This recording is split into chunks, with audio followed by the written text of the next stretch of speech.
Bueno, me parece que la doctora Marisol tiene en este momento una actividad. Ojalá y se pueda. Doctor Pablo Zapata, no sé si estás ahí.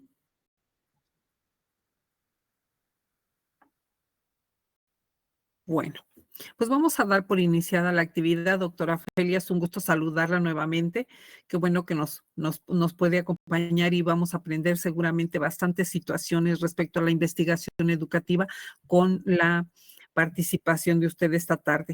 Esta es la segunda actividad que integran el coloquio estatal de la maestría en educación campo práctica educativa. En corto le decimos la MECPE, pero es la maestría en educación campo práctica educativa. Y pues bueno, esta segunda actividad programada para el día de hoy, pues es la conferencia titulada Uso de la teoría en la investigación educativa, algunas consideraciones. Dictará la conferencia la doctora Ofelia Piedad Cruz Pineda, quien está presente, la miramos ya en la pantalla. Es un gusto saludarle, doctora. Y, por supuesto, moderará la actividad el doctor Sergio Sánchez Vázquez, académico de la maestría y de los otros programas en la sede Tulancingo de la UPN Hidalgo.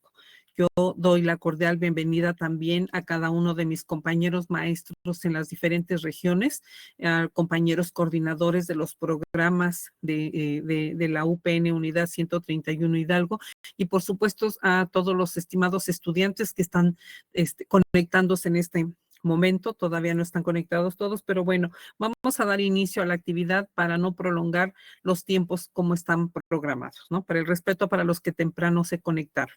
Entonces, doctor Sergio, yo voy a cerrar mi micrófono y te dejamos en el uso de la palabra para conducir esta actividad. Que tengamos todos muy buenas tardes. Aprovechemos a la doctora Ofelia. Entonces, pongamos atención y preparen sus preguntas. El doctor Sergio nos indicará la dinámica. Muy buena tarde. Muy buenas tardes. Muchas gracias, doctora Elia. Bienvenida, doctora Ofelia Piedad Cruz Pineda. Vamos a dar inicio a esta segunda jornada del coloquio estatal de la MECPE 2023, la narrativa en la investigación educativa, justamente con la conferencia de la doctora, el uso de la teoría en la investigación educativa, algunas consideraciones. Vamos a tener tiempo suficiente para escuchar a la doctora Ofelia y posteriormente tendremos tiempo para hacer preguntas. Por favor, quien quiera preguntar, levante la mano y directamente le va a poder plantear la pregunta a la doctora Ofelia. Sin más preámbulo, voy a dar lectura a un resumen curricular de la doctora Ofelia Piedad Cruz Pineda, que hoy nos acompaña, agradeciéndole su presencia. Ella cursó la licenciatura, la maestría y el doctorado en pedagogía en la Universidad Nacional Autónoma de México. Recibió menciones honoríficas al defender sus 3 tesis respectivas. Obtuvo en 2007 la medalla Alfonso Caso, otorgada por la UNAM, por el desempeño en los estudios y la tesis doctoral. Desde 1992 es profesora de tiempo completo de la Universidad Pedagógica Nacional sede Puebla, institución donde coordinó la licenciatura en educación, la maestría en educación, campo formación docente y el doctorado en investigación e intervención educativa. También ha impartido cursos y seminarios de maestría y doctorado en otras instituciones, entre las que destacan el Centro de Estudios de Desarrollo Económico y Social de la Facultad de Economía de la Benemérita Universidad Autónoma de Puebla. Y también en la Universidad Anáhuac. Su área de investigación, pedagogía, discurso educativo y procesos de formación. Es miembro del Sistema Nacional de Investigadores, tiene el reconocimiento a perfil deseable por el PRODEP y es integrante del Programa de Análisis Político del Discurso e Investigación de la Red Interuniversitaria de Investigación Educativa en Puebla y del Consejo Mexicano de Investigación Educativa. Además, es la responsable del cuerpo académico, políticas, identidades y formación profesional. Ha colaborado en diferentes equipos de investigación y ha participado como ponente en eventos académicos nacionales e internacionales. Entre sus últimas publicaciones destacan en 2019, Configuración del discurso pedagógico y reformas educativas en México, una aproximación a su análisis en la Revista Mexicana de Investigación Educativa, y en 2021 publicó 2 capítulos de libros, uno intitulado Investigadores Educativos, Formación y Subjetividad, publicado por la UAP, el CONACYT y Ediciones Delirio, y el segundo, La Escuela, el Profesorado y el Neoliberalismo, una relación discursiva distinta, publicado por la Universidad Veracruzana. Esperamos que la conferencia sea de utilidad para todos y le agradecemos a la doctora Ofelia su presencia. Muchas gracias, doctora. Adelante. Pues bien, muchísimas gracias. ¿Sí se escucha? Sí.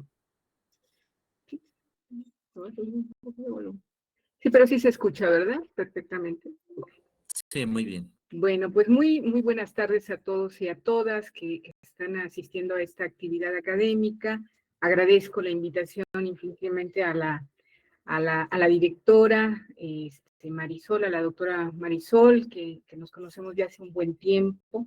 Hemos trabajado en algunas actividades. Estaba yo recordando, hace 10 años emprendimos el proyecto de doctorado juntas con otros colegas de otras unidades y bueno, muy intenso y bueno, es un gusto que esté al frente de la institución, es un verdadero placer que una persona como Marisol esté al frente de una unidad.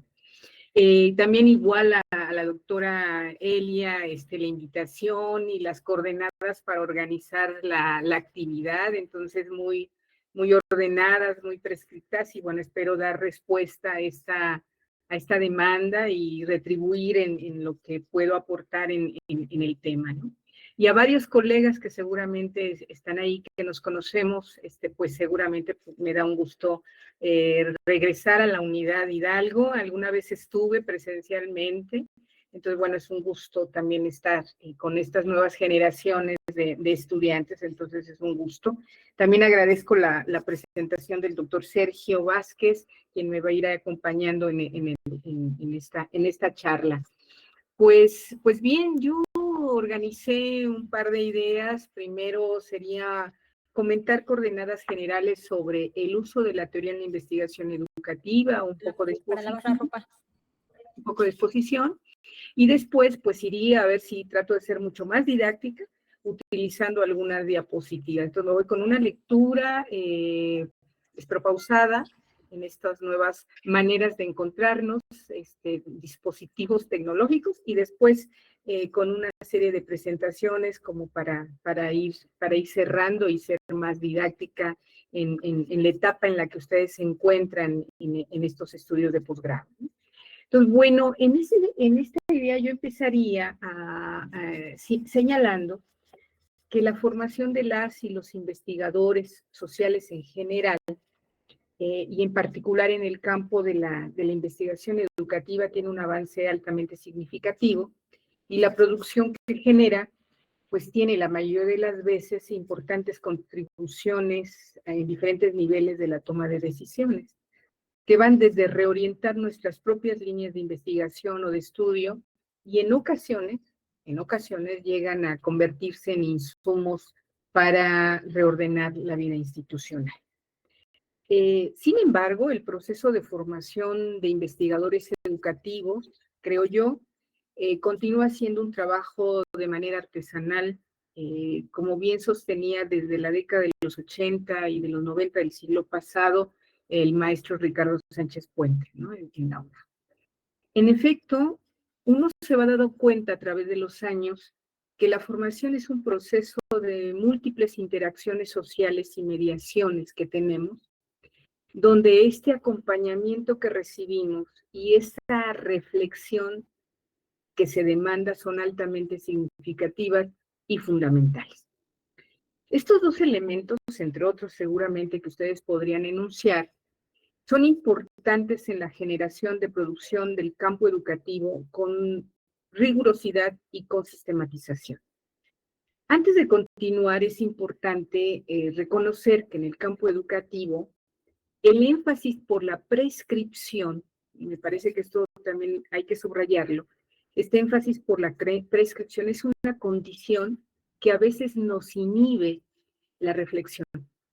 Es decir, la construcción de una lógica, de una fuerza de alta reflexividad por parte de nosotros, por ejemplo, en la propia problematización de los temas educativos a partir de insumos o componentes teóricos.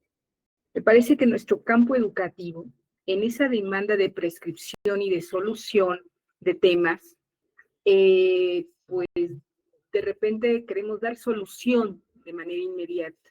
Entonces, esta exigencia de reflexión como que la tenemos, nos inhibe esa prescripción. Entonces, me parece que hay que señalarlo, ¿no? Y hay que advertirlo. El carácter praxeológico nos llega a interpelar de tal manera que en ocasiones genera tensiones y conflictos en la forma de concebir la investigación educativa en las comunidades académicas. Es necesario no solo revisar los procesos, sino también el efecto y el producto, y advertir que en la realidad educativa, que es problematizada, no es transparente ni neutral ni objetiva. A veces se parte de la idea o concepción de la realidad dada a priori, independientemente del sujeto. Esa manera de pensar la situación educativa, es decir, que la realidad está dada a priori, esa manera de pensar, tiene implicaciones en la concepción no solo de la misma realidad, sino de la generación, producción y circulación del conocimiento sobre el educativo. Esta demanda, esta idea de pensar a la realidad como algo a priori, y además la demanda prescriptiva, pues sin duda tiene implicaciones en cómo producimos y en cómo circulamos nuestro conocimiento. Recuperar a la teoría como elemento constitutivo para la formación de investigadores y profesionales de la educación ofrece la posibilidad de conformar esquemas de pensamiento críticos para afrontar el contexto de crisis e incertidumbre que se vive, como bien dice Orozco y Pontón. La relación entre investigación y reflexión epistemológica, yo diría esa alta, intensa reflexividad que nos demandamos a nosotros mismos, es fundamental en el proceso de construcción teórica. En la investigación educativa, al tener como objeto de estudio una dimensión histórico-humana o histórico-social y como método la interpretación, constituye una clase diferente de ciencias, puesto que los observables son conductas humanas, procesos sociales, históricos y políticos. En otras palabras, la investigación educativa tensiona en la esfera de lo dándose, que implica reconocer la complejidad educativa. Esta se convierte en un desafío metodológico para el investigador. Por ejemplo, en la implicación en el que estamos, pero también en el distanciamiento de nuestro tema, de nuestro problema y de nuestro objeto de estudio. Este es un gran desafío. ¿Cómo estamos implicados, pero también cómo nos distanciamos de estos tres momentos, del propio tema, del problema y del objeto de estudio? Bouvet, por ejemplo, sugiere usar la clave metodológica de lo familiar extraño, que consiste en reconocer tanto la cultura de los sujetos estudiados como las implicaciones para dar cuenta de los detalles y emprender una descripción analítica. Esta descripción, dice Bouvet, afianzada en la interpretación dada por el punto de vista de los actores, va a delimitar la producción de sentido y a desembocar una comprensión multireferencial, ¿no? Que es lo que dice él, que es la expresión del cruce de miradas conflictivas reconociendo la dimensión tensional. En este sentido, cabe señalar que el investigador educativo deberá tener presente que la tensión objetividad y subjetividad está presente en el desarrollo de la investigación educativa. Y es fundamental reconocerla en la producción de conocimiento. Esto también hay que subrayarlo. Este desarrollo, esta tensión entre la objetividad y la subjetividad es algo que es componente en la investigación educativa y que no podemos desaparecerla ni borrarla. No se puede, dice Bouvet, no se puede abstraer el sujeto que efectúa la investigación de su propio campo de investigación. Lo que yo enuncio, dice, sobre educación el objeto de estudio, fue construido a partir de mi filtro personal. El análisis de sus propias implicaciones forma, por lo tanto, parte del conocimiento. Si bien la formación de investigadores educativos se construye en diferentes espacios educativos, son los estudios, me parece que de posgrado, y esto lo comparto con Claudio, con Pontoni Orozco, los estudios de posgrado pueden contribuir de forma más estructurada en el uso de la teoría y el uso para pensar los problemas educativos y en un corto y mediano plazo ofrecer intervenciones que den solución a la problemática educativa. Señalan ellas que los procesos de formación del posgrado en educación son espacios de formación y actualización de investigadores y se deben centrar en la formación de investigadores educativos. Me parece que sí, son los espacios más estructurados, porque una vez que termina uno un posgrado, bueno, pues uno nos dejan solos. Entonces necesitamos como ese acompañamiento, ¿no?, que tuvimos en una etapa, y después ya es uno solo el que va haciendo esos ejercicios de corte analítico. Enseñar a investigar sin reconocer el proceso histórico que implica el quehacer investigativo equivale a restarle densidad a una actividad compacta y sólida. El investigador educativo, aun cuando inaugura nuevas áreas de conocimiento, es deudor en gran medida de formas de conocer que han sido ya probadas por otros que le han precedido. En la formación de investigadores o de investigación hay como tres grandes cosas. Subyacen tradiciones de pensamiento, que esto seguramente ustedes lo han discutido, y rasgos singulares. Implica también un acto de transmisión e incorporación de saberes y una manera de entender y concebir el saber de investigativo. Forma parte de la construcción de un hábito y emana también de ahí un horizonte de inteligibilidad que lleva consigo una concepción de realidad y de sujeto. En ese sentido, esta conferencia tiene ese interés, ese propósito de aproximarnos a la reflexión que tiene el papel que juega la teoría en la investigación educativa, y en este sentido planteo como tres grandes momentos en esto que yo voy planteando de coordenadas. La primera es señalar esta perspectiva y postura teórica del investigador, del estudioso del campo de la educación. Después vendría esos planteamientos de los desafíos tanto del tema del conocimiento como del asunto metodológico, que creo que es donde ustedes están incursionando más paulatinamente, y bueno, elementos como para concluir. Entonces, la primera parte, después de esta presentación y de introducción que estoy haciendo sobre la importancia que tiene la teoría, sobre la importancia que tiene la alta reflexividad, etcétera, señalaría que pensar la teoría y su apropiación enfrenta problemas de orden ontoepistemológico, puesto que demanda una decisión del investigador por asumir una perspectiva y una posición ante la generación de conocimiento.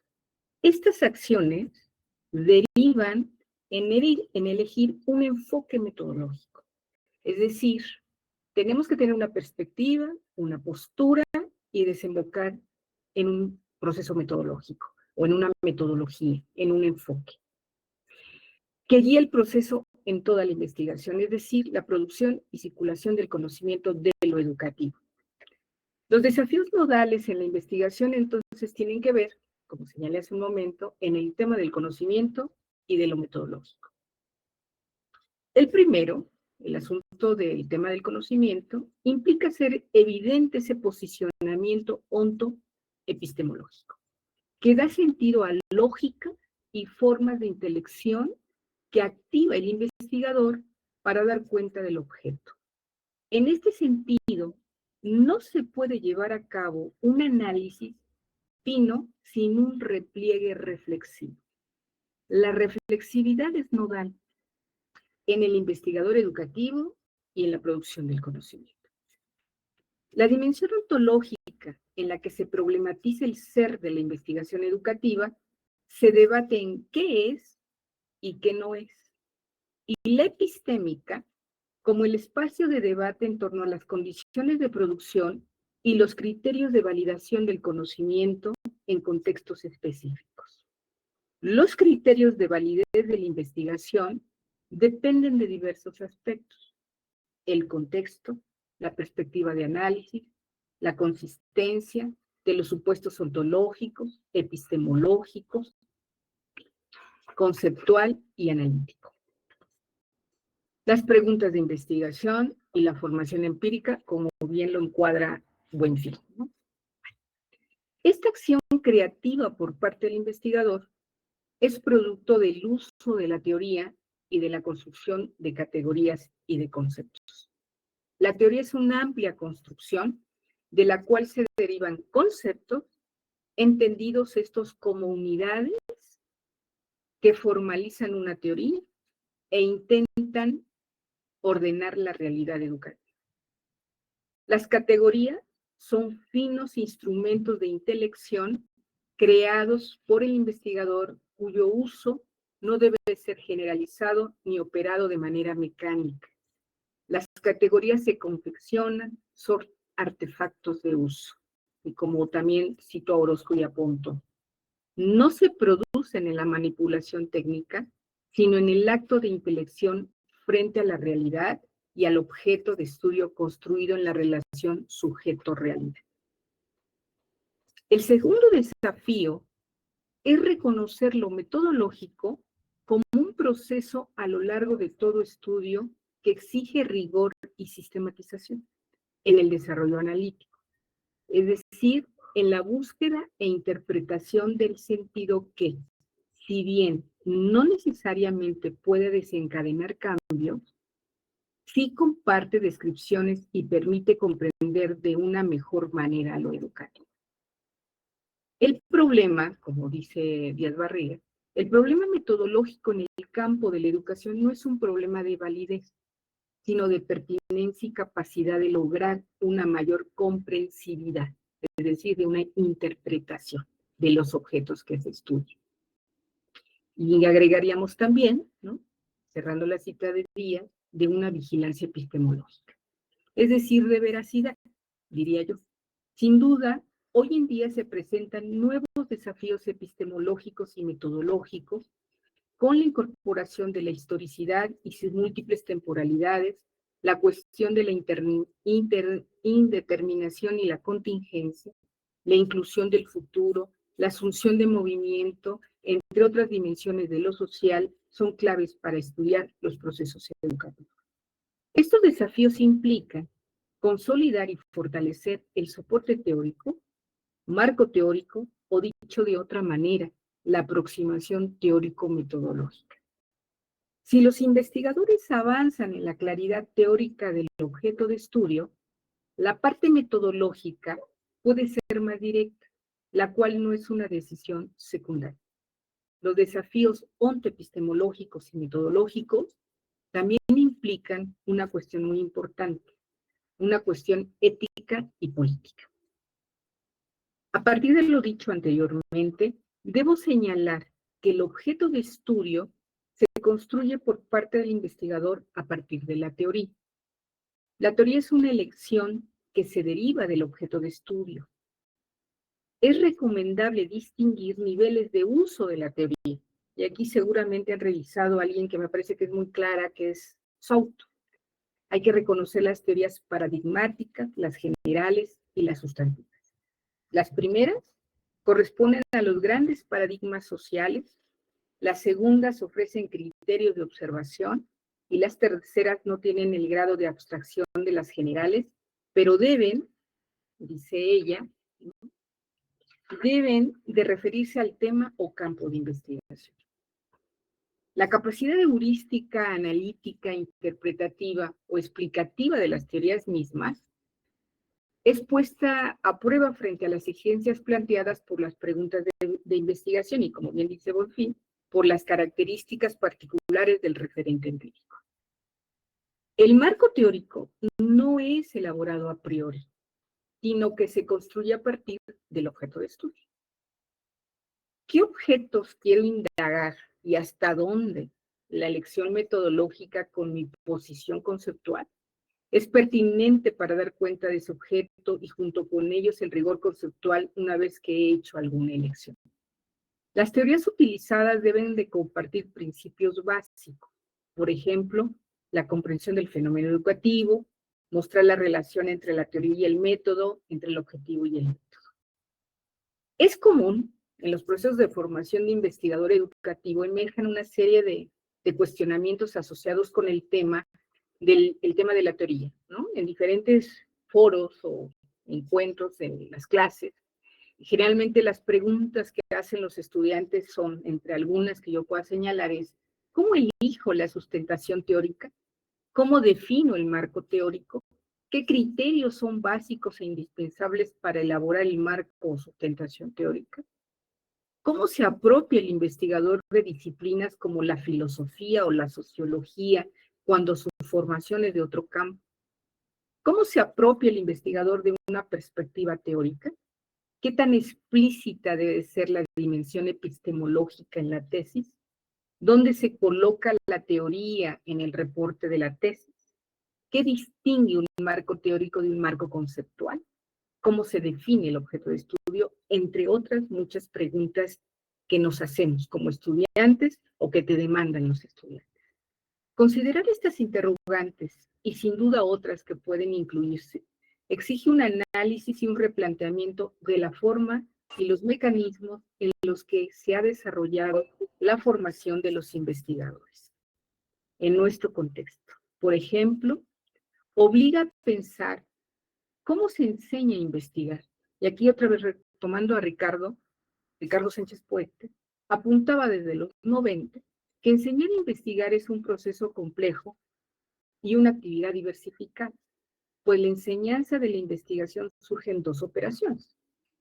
Lo que se enseña al enseñar a investigar y cómo se enseña a investigar. Estos dos tipos de operaciones constituyen dos prácticas distintas. La de producir conocimientos nuevos y la de enseñar a producirlos. La primera conforma el oficio del investigador, producir. La segunda, un oficio más del pedagogo, enseñar a producir. No se enseña a investigar con quiz y pizarrón, no solamente. Tal vez haya que decir con más precisión que la enseñanza, decía Ricardo, conceptual de la investigación es un enfoque válido, pero limitado del quehacer científico. Cuando se acude a este enfoque se enseña a definir, a describir, a analizar, incluso a criticar la producción, pero no se enseña a generar. En efecto, decía Ricardo, una cosa es entender y definir qué es investigar y otra es realizar una investigación, ¿no? Cierro una amplia cita. En este sentido es importante pensar y reflexionar sobre la cuestión de llevar a cabo una investigación educativa y sus implicaciones. De partida, un elemento que no puede estar al margen es el uso de la teoría. Producir conocimiento no puede estar al margen del uso de la teoría. Este uso se muestra cuando problematizamos nuestra realidad. Al poner distancia de lo inmediato, esto que yo señalaba al inicio, esta marcada prescripción que nos caracteriza en el campo de la educación. Separarnos de eso que nos parece natural, ¿no? De eso que nos parece naturalizado y que exige tener puesto bajo sospecha, ponerlo en crítica, ponerlo en un pensamiento crítico. Pero es crucial, decía también Buenfil, es crucial reconocer que las teorías sirven o no sirven en función de cómo las ponemos en acción. La responsabilidad epistémica, política y ética de los usos de la teoría recae en los investigadores, pero no en las teorías. Entonces, tiene que ver mucho en este ejercicio que nosotros hacemos y de cómo usamos la teoría. Parece que ahí hay un punto central, ¿no? En ese momento desde cómo problematizamos, cómo elegimos el tema, cómo lo problematizamos, cómo identificamos el problema, ¿no? Y cómo construimos nuestro objeto de estudio. Para ello requerimos como estos tres movimientos o tres elementos constitutivos. Tener una perspectiva, tener una postura y tener un enfoque para poder desarrollar la investigación. Parece que esas coordenadas, ¿no?, nos van orientando el desarrollo de la producción y por lo tanto de la circulación de un conocimiento de lo educativo. Si incursionamos en ese campo, me parece que podríamos ir poco a poco sacudiendo esa mirada prescriptiva del deber ser, de querer solucionar de manera inmediata el problema que observamos. Es algo que tenemos como instalado en la medida que muchos de nosotros, o todos nosotros, somos docentes. Entonces trabajamos mucho con la práctica educativa, ¿no?, con la práctica docente o con la práctica educativa. Entonces queremos los resultados, queremos la respuesta. Me parece que hay un momento inicial y tiene que ver con la reflexividad, la problematización que implicaría la sospecha, el pensamiento crítico. Si comprendemos esa problemática y si logramos que cambie, excelente. Pero el hecho de comprenderla, interpretarla, ya avanzamos. Si esto genera un cambio diferente, bueno, avanzamos mucho más. Creo que en esa lógica iría. Con estas cuestiones generales que me interesó plantearlas sobre el uso de la teoría, pasaría a una etapa que es un poco más didáctica, con una serie de diapositivas, como para ir explicando esto que acabo de señalar en mi exposición, con una presentación a través de diapositivas para que sea un tanto ilustrativo lo que yo voy señalando, ¿no? Entonces voy a proceder a hacer una exposición de una diapositiva, puedo, ¿verdad? Sí. Entonces creo que acá. Mm.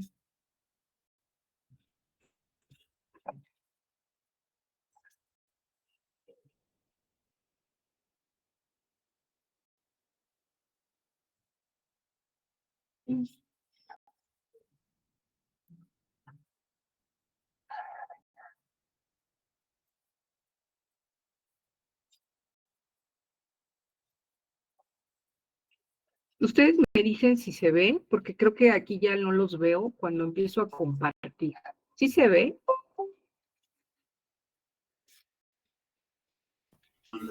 Sí, ya se ve, doctora, ya se ve. Ok, muchas gracias.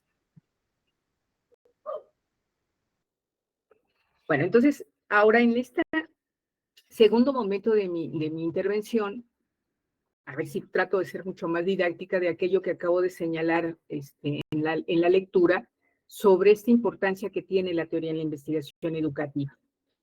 Bueno, yo señalaba en mi exposición que hay dos desafíos en la investigación, que tiene que ver con el tema del conocimiento y de lo metodológico.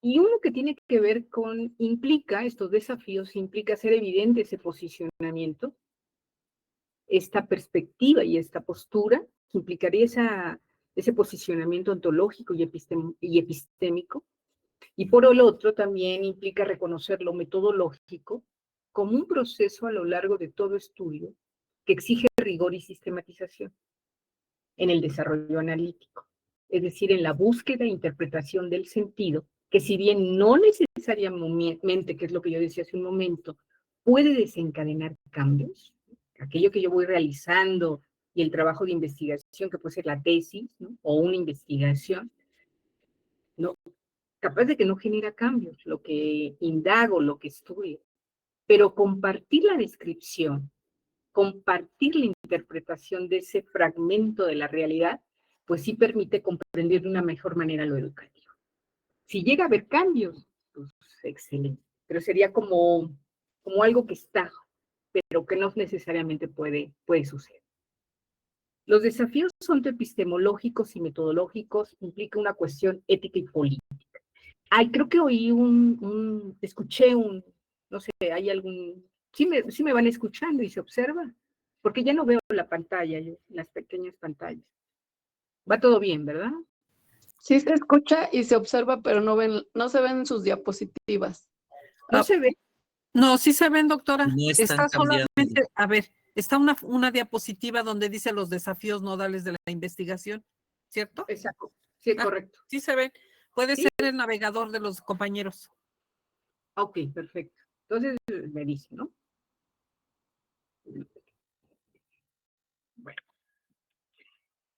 Pensando esos dos desafíos, yo decía hace un momento, es nuestra posición ontoepistémica, ¿no? Bueno, ¿qué implica esto? Pues implica esa mirada reflexiva que yo ubicaría en 3 grandes bloques. Mi mirada reflexiva, mi alta reflexividad, esa fuerza o lógica para la reflexión sobre el campo educativo, sobre el objeto de estudio, sobre la generación y producción del conocimiento educativo. Me parece que esos 3 elementos, y seguramente puede haber otros, nos orientan esa mirada reflexiva y nos ayuden a construir ese posicionamiento de orden ontoepistémico, ¿no? Ahí. Dicho de otra manera, yo señalaría, es pensar el estatus de la realidad. Decía yo en la primera parte de lo que yo leí, estaba dando la exposición en el texto, no hay una realidad a priori, ¿no? La realidad educativa no está construida a priori, sino que la realidad es construida social y discursivamente. A través del lenguaje construimos la realidad.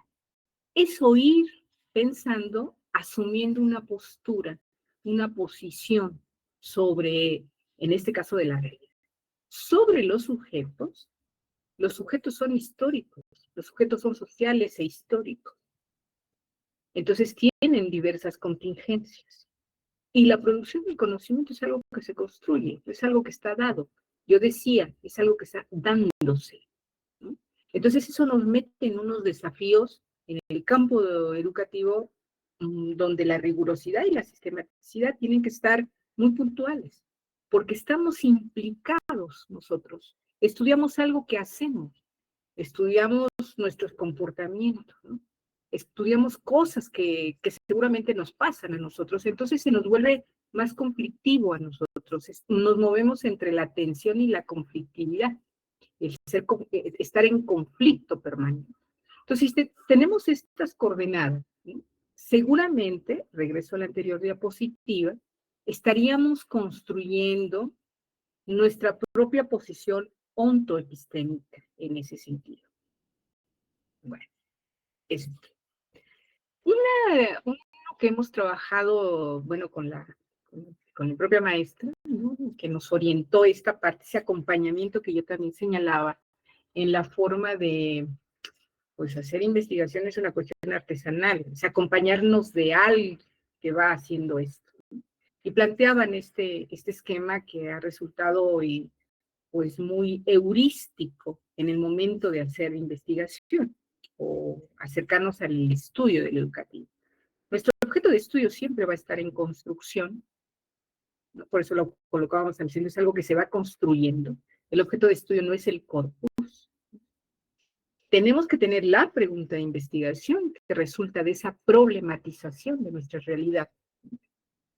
Y de ahí tenemos, evidentemente, un corpus, esa realidad social de donde va a emerger el problema o donde emerge el problema, y emergen nuestras preguntas y construimos nuestras preguntas de investigación. Y que tenemos que tener ese posicionamiento de carácter ontoepistemológico. Donde estamos ahí en el uso de la teoría, necesitamos teoría para poder hacer esa problematización del corpus, de esa realidad social, y por lo tanto ir construyendo nuestro objeto de estudio. Y hay una metáfora que utiliza un colega con el que hemos trabajado también o compartido algunos espacios de trabajo. Es una metáfora que me parece muy didáctica. Tenemos que tener, es como una máquina de aprender de ver y escuchar qué pasa en esa realidad social. Pero también tenemos que construir una máquina de carácter analítico interpretativa que está condicionada, esta máquina de carácter analítico interpretativa, por el lugar onto y epistemológico. Esta dimensión analítica, procedimiento analítico, es como esto que el mismo Ricardo decía, es un trabajo más artesanal, es ir como pensando, ¿no? Cómo generamos, cómo producimos y cómo hacemos que circule el conocimiento. Pero si no hay pregunta de investigación, pues si no hay problema, no hay investigación, ¿no? Eso lo diría yo. Si no hay problema, no hay investigación. Entonces, la problematización es fundamental. Es cómo desilvanar, cómo desestructurar al problema educativo. Los problemas educativos en nuestro caso. Entonces tenemos que ir esta es otra manera de comprender el asunto del esquema que acabo de presentar. Dice, bueno, pues comprende posicionamientos, por supuesto, tenemos que tener posicionamientos. Es cómo se ubica el investigador frente a cuestiones de orden ontológico, epistemológico, ético, político, incluso estético. Construir cuerpos conceptuales o tener un cuerpo conceptual, ¿sí?, para poder capturar los procesos o los objetos y las prácticas, ¿sí?, de esa realidad educativa. Y tenemos que tener lógicas de intelección, esas formas de pensar entre conceptos, entre relaciones entre componentes de un propio objeto. Y esta es otra manera, como la que yo presentaba anteriormente de este esquema, pues ahora acá está. Es otra manera de interpretarlo. Creo yo que el campo de la educación, la manera en que podemos dar cuenta de la problemática, de problematizar el campo del educativo, tiene que ver con una posición historicista y hermenéutica, ¿no? Creo que muchos de ustedes también han incursionado un poco por las pautas para pensar esta charla con ustedes, una posición que se acerca a estas demandas, que puede ser heurísticamente productiva, es una posición historicista y hermenéutica. Y partir de que no hay una verdad, sino que hay verdades relativas, no es una realidad exacta, sino ser relativas a contextos histórico-culturales y sociales, a sistemas de valores y formas de vida. Entonces, esto, yo decía hace un momento, tenemos que ir como definir como una serie de perspectivas, posturas, posiciones, y bueno, me parece que el campo educativo le viene bien, ¿no?, estas posiciones de carácter historicistas y hermenéuticas. Entonces, los modelos interpretativos y hermenéuticos pues resultan altamente productivos y significativos. Pues porque nos interesa descifrar el sentido de los discursos, nos interesa descifrar el sentido del deseo o el interés de un discurso. Y hay como tres grandes momentos en el que lo hacemos. Uno es, ¿qué es lo que se enuncia en una realidad educativa? ¿Qué enuncian los sujetos? ¿Qué dicen los sujetos sobre la problemática? El otro momento tiene que ver con un ejercicio de interpretación de aquello que dicen. Y otro gran momento es el de traducir. Es un momento infinitamente de recursividad permanente. Es un momento de lo que se enuncia, lo que se dice, lo que podemos interpretar y lo tenemos que traducir, ¿no? Es este ejercicio interpretativo, y si nuestra realidad educativa es compleja, difícil de asir, ¿no? No podemos tocarla. Me parece que estos ejercicios de orden interpretativo hermenéutico nos vienen bien en el campo de la educación. En este sentido, me parece que la investigación cualitativa, pues sí, es como que viene de manera directa. No que la cuanti no sea útil, por supuesto que es altamente productiva las dos, pero haciendo ese énfasis, reconociendo que en la realidad es, lo que yo decía hace un momento, la realidad es algo que se construye social y discursivamente, que los sujetos son sociales e históricos, y que el conocimiento es algo que se construye, pues la investigación cualitativa viene como entrado de manera directa. Por la singularidad de centrarse en la práctica, in situ, observándose cómo las interacciones son realizadas rutinariamente. El análisis de cómo las personas ven las cosas no puede ignorar la importancia de cómo hacen las cosas. Esto es bien importante y lo dice, seguramente lo han leído con Basilachis. Cómo las personas ven las cosas, cómo los docentes ven las cosas, cómo los estudiantes ven las cosas, pero también es importante cómo hacen esas cosas, ¿no?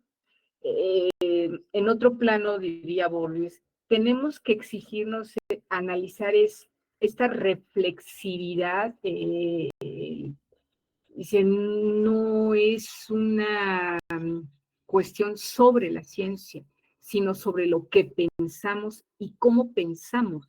Y para ello tenemos que tener como un ojo clínico, un lente conceptual en la observación. Entonces, la subjetividad del investigador, que ese es otro tema muy interesante, las subjetividades del investigador y de los actores, ¿no?, implicados son parte del proceso de investigación. Esto me parece que hay que, digo, lo voy a enunciar, me parece que también hay un elemento importante para poderlo conversar y discutir, es cómo nuestras propias subjetividades, porque estamos implicados en algo que queremos estudiar, y los actores, ¿sí?, se mueven esta parte de maneras de ser, de cómo somos y de cómo son aquellos sujetos a los que queremos estudiar, son parte de la producción de la investigación. Bueno, en este sentido, entonces, me parece, y lo señalaba yo hace un momento, problematizar el campo de la educación. O sea, problematizar, como bien lo plantearía Foucault, o bien esta idea de estar bajo sospecha todo, como lo plantearía otro autor que utilizó, que tiene que ver con Laclau, por ejemplo, es todo bajo, poner bajo sospecha, ¿no? O también Nietzsche. Tenemos que tener como ese ejercicio, ¿no?, esa fuerza, alta reflexibilidad para tenerlo y para advertirlo, tener esos lentes conceptuales, pues implica dar cuenta de qué se moviliza en la escuela y cómo se movilizan aquellas prácticas. ¿Qué moviliza a los sujetos, ¿no? ¿Cómo los moviliza a los procesos, a las prácticas y a los mismos discursos? E implica construir comprensión e interpretaciones ante problemas o situaciones surgidas en contextos escolares específicos. Entonces, tenemos que hacer ejercicio de problematización en el campo de la educación. O sea, hace un rato yo decía, enlodándose. Quien investiga ha de tener sensibilidad teórica y social, mantener esa distancia analítica muy complicada, porque estamos implicados, como somos parte de aquello que queremos conocer, y al mismo tiempo recurrir a su experiencia y conocimiento teórico. Debe contar además con un astuto, como dice Basilachis, un astuto poder de observación y con capacidad interactiva. Esos lentes conceptuales son necesarios para poder observar la realidad, ¿no? Bueno, voy a pasar a la otra. Así como ir acotando, yo señalaría, la teoría, entonces sí nos sirve para problematizar. Es como un acto de segundo orden que constituye objetos de estudio teóricos y empíricos que proceden de actos de primer orden de los actores en su presente. La teoría nos sirve para problematizar, para poner bajo sospecha. La teoría como dispositivo emplaza la realidad para su interpretación. Hay que admitir que existe una serie de características de la interpretación cultural que hacen el desarrollo de lo teórico más difícil de lo que suele ser en otras disciplinas.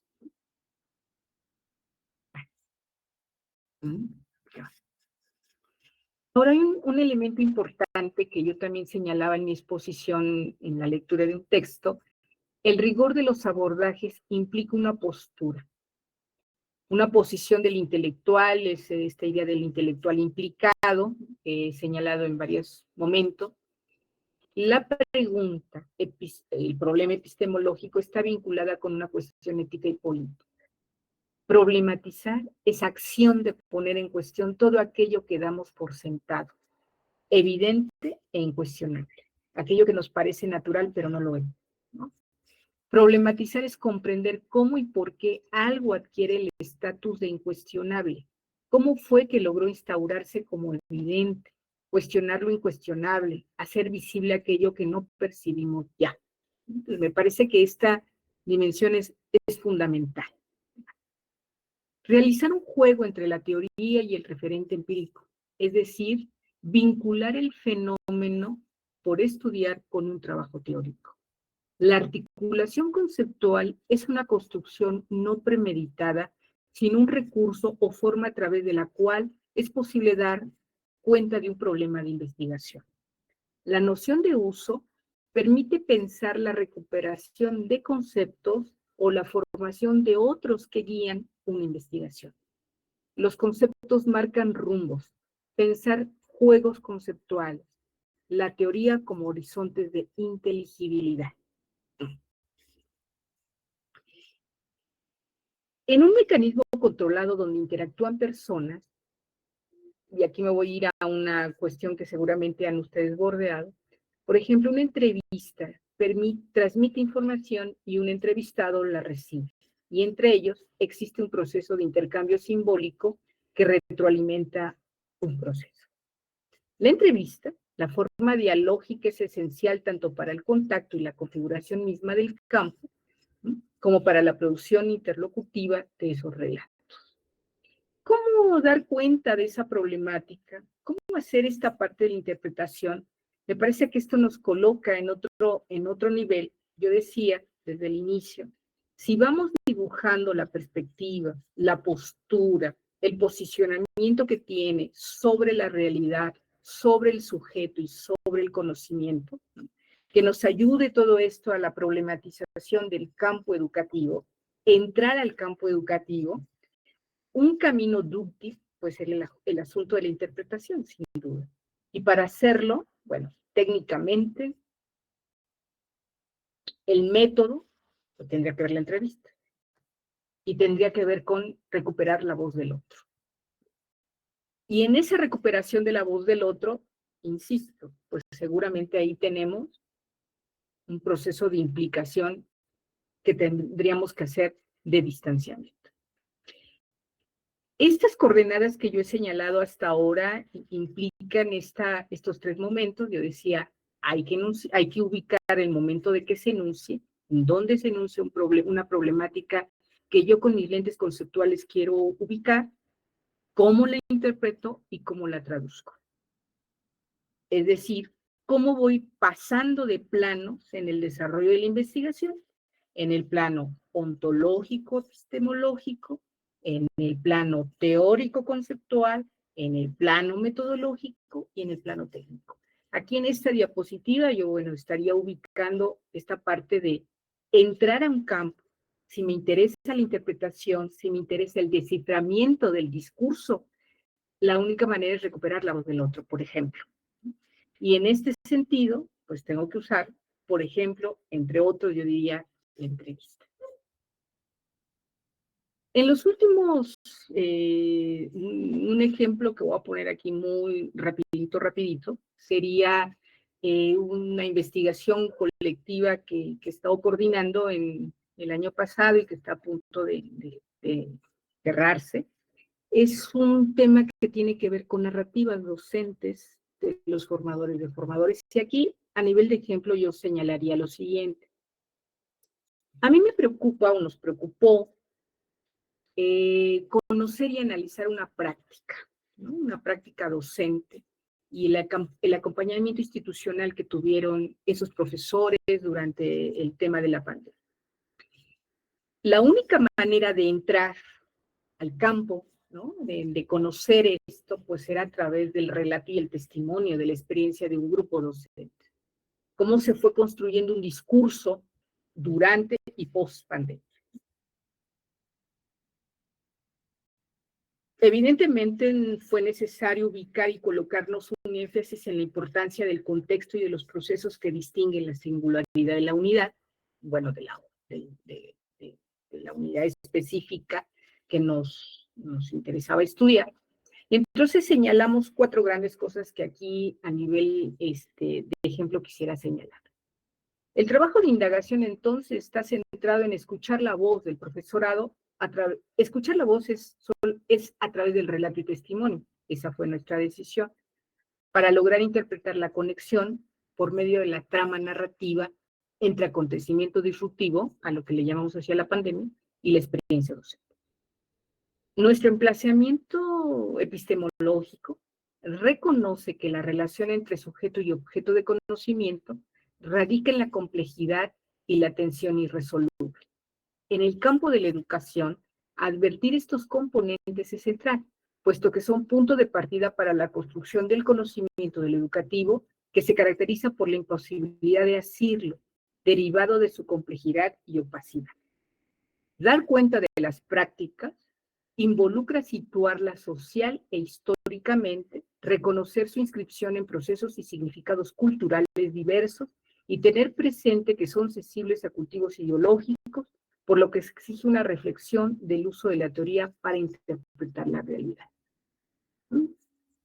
La interpretación y el debate teórico van unidos, tal como lo subraya Alexander, por ejemplo.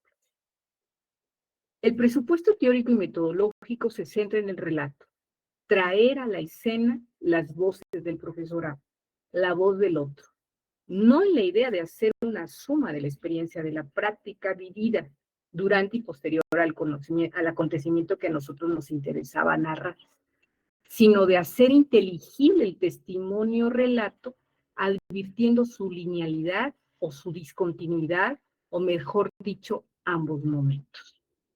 Entonces, así como para ir cerrando, ¿por qué es importante el uso de la teoría? Para poder ir ubicando la perspectiva, la postura y el enfoque, para identificar qué enuncia el sujeto, cómo lo puedo interpretar y cómo lo puedo traducir. En otro plano tengo que reconocer que la realidad es algo que se construye discursivamente, que el sujeto son sujetos sociales e históricos y que el conocimiento es algo que se construye. En esta investigación, que lo muestro como ejemplo, sería en otro momento desarrollarla más, pero nos interesó este tema y me llamó la atención colocarlo ahora, porque están ustedes en el marco de su coloquio como narrativa, la importancia de la narrativa en la investigación educativa. Me parece que sí, un camino dúctil, un camino que nos permite la problematización, nos permite la comprensión de un campo que es complejo, que es educativo, en la interpretación, es el modelo interpretativo hermenéutico, ¿no? Y una manera de recuperar es escuchar la voz del profesorado. Y lo vamos a hacer a través del relato y del testimonio. Pero tenemos que reconocer varias cosas. Entre ellas, que entre esa relación entre el sujeto y el objeto de conocimiento hay una complejidad y hay una tensión que no podemos resolver. Que tenemos que tener presente que hay una implicación, pero que tenemos que tener un distanciamiento. Que hay que situar esas prácticas de esos profesores, ¿no?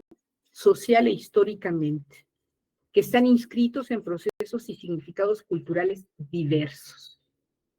Y que para poder entrar a esa comprensión y a esa interpretación requerimos el uso de la teoría.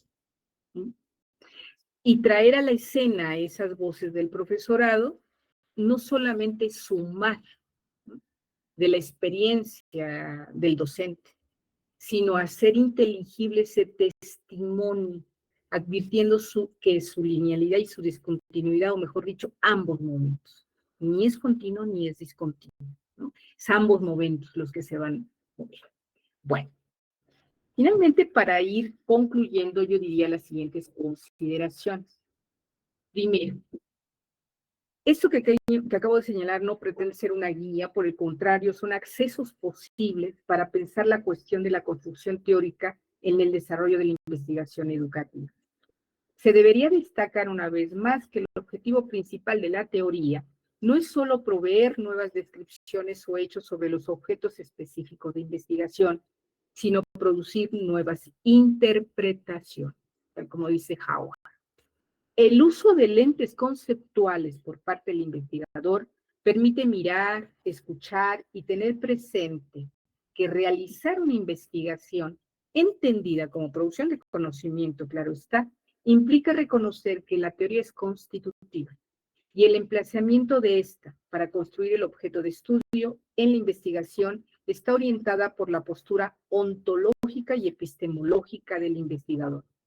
Finalmente, un tema que sin duda es un punto nodal para quienes se forman en el campo de la investigación educativa es el tema de la apropiación de la teoría. En esta apropiación se juegan dos componentes fundamentales que no pueden excluirse: la dimensión ética y la dimensión política. Esos son elementos constitutivos en toda investigación educativa. Y yo aquí me quedaría y escucharía algunas intervenciones de ustedes. Muchísimas gracias. Muchas gracias, doctora. Agradecemos muchos elementos que nos compartió, comenzando por su claridad, por su brevedad, y bueno, por abrir este espacio para las preguntas y la discusión. Entonces, si alguien quiere preguntar algo, comentar algo, por favor, levantar la mano y pues directamente la doctora Ofelia le contestará.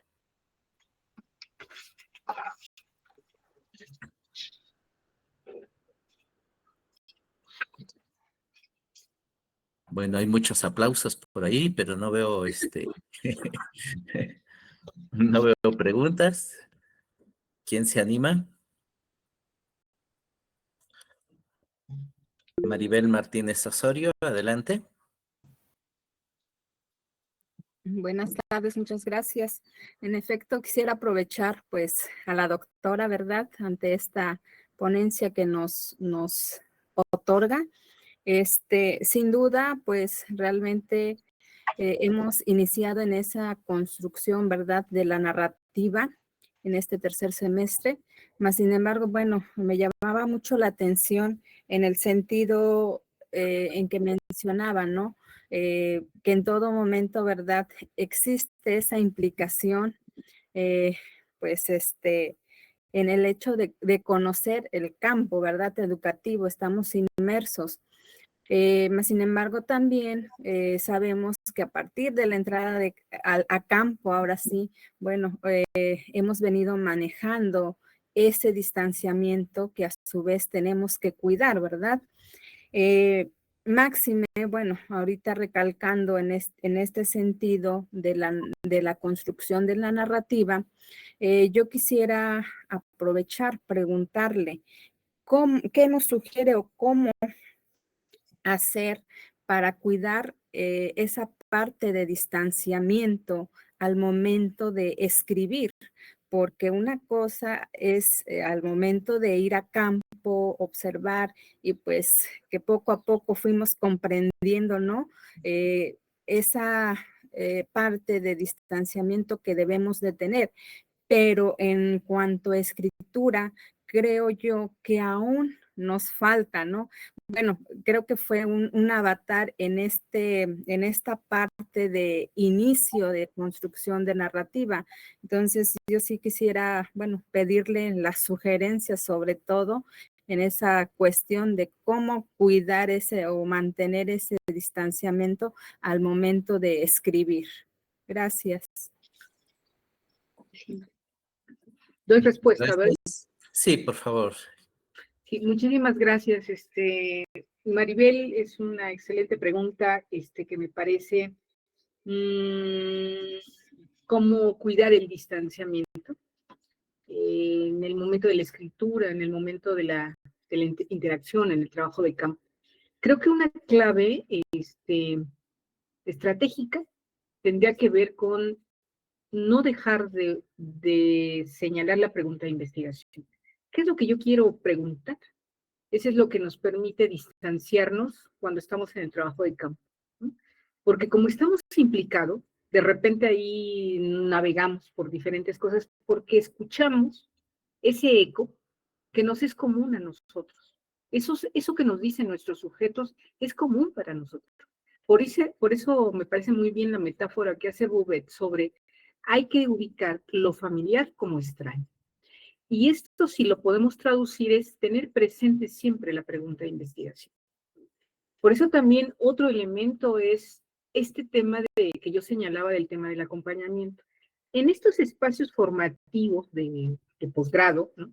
Sin duda ahí todavía tenemos como ese elemento importante, porque hay un exterior constitutivo, que es nuestro asesor o nuestro acompañante, nuestro tutor, que te va diciendo que por dónde, ¿no? Ahí, y yo creo que eso es un elemento clave en estos procesos. Después cuando sales, o sea, tú eres solito y el mundo, ¿no? Entonces me parece que eso es importante, es la pregunta de investigación, no dejarla de tenerla, digo, se va reconstruyendo y se va replanteando quizás, se va puliendo, ¿no? Pero esa es la que te permite tener ese distanciamiento frente a esa implicación. En el momento de la escritura, me parece que también tiene que ver con ese, digo, no sé, podríamos decir estratégicamente o técnicamente, como el gran matriz de alineamiento entre mi pregunta, mis objetivos, ¿no? Mi testimonio y lo que yo analizo. Y ahí es donde tengo que ¿no? Soltar el lápiz para poder hacer como la interpretación y la reinterpretación, sin duda. Para eso va utilizándoles la teoría. Entonces me parece que por ahí pueden ser algunas pistas, algunas orientaciones de por dónde puedo mantener ese distanciamiento en el momento en el que estoy, ¿no? Recuperando el relato, pero también en el momento en la escritura. Entonces ya tengo como, ¿no? En el cuarto oscuro, en el cuarto solitario, tengo que hacer ese alineamiento bajo una matriz entre la pregunta, el objetivo, el testimonio, y entonces lo que yo interpreto, ¿no? Porque finalmente no es la voz ya del otro, sino es tu voz, es la voz del investigador, es la voz de quien está elaborando el informe de investigación, que será una tesis, ¿no? Me parece que eso puede ser algunas coordenadas, algunas orientaciones de orden didáctico, estratégico, cuando estamos en esa parte de cocinar un informe o de hacer el trabajo de campo, ¿no?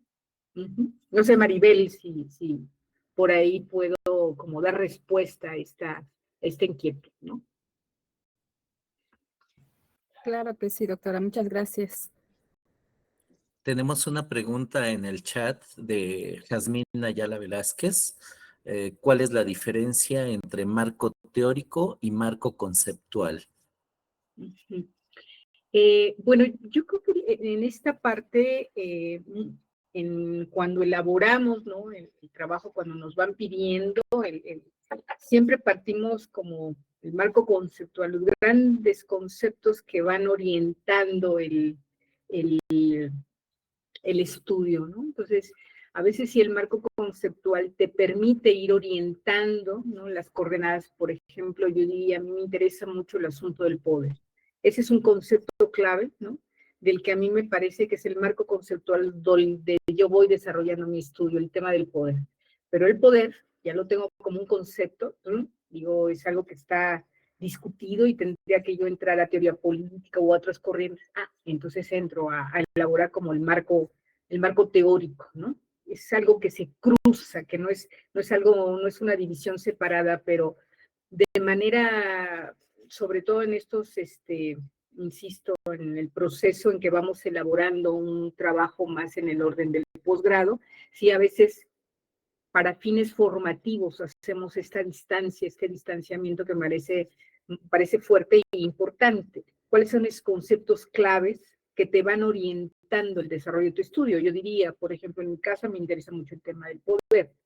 Bueno, es un concepto clave, entonces yo tengo que buscar de por dónde viene este discutido, cómo discuto con ese concepto frente a diferentes teorías. En ese sentido, yo podría como señalarlo ahí con fines estratégicos de ir avanzando en un proceso formativo en la investigación. Bueno, Yasmín, espero haberte dado respuesta. Y tenemos otra pregunta también. Parece que no se animan a preguntar directamente, pero en el chat están poniendo sus preguntas. Como docentes, pregunta Beatriz Olivares, ¿qué podemos hacer para estimular la producción de investigación en las aulas? ¿Puede darnos alguna recomendación? La producción, sí, ¿cómo podemos hacer para hacer la producción de investigación en las aulas? Bueno, esa es una pregunta desafiante, ¿no? pues no sé si recomendaciones, yo creo que más es esta parte, si nosotros problematizamos lo que hacemos, yo creo que ahí hay un elemento importante heurísticamente. Yo decía en mi exposición, espero haber sido clara, que tenemos como el ropaje fuerte, los educadores, los pedagogos, los que estamos vinculados en este asunto de la educación con la prescripción. Quisiéramos dar la respuesta, o nos piden, a lo mejor no es de nosotros, pero nos exigen, denme respuesta en algo. Entonces estamos muy cargados en la prescripción.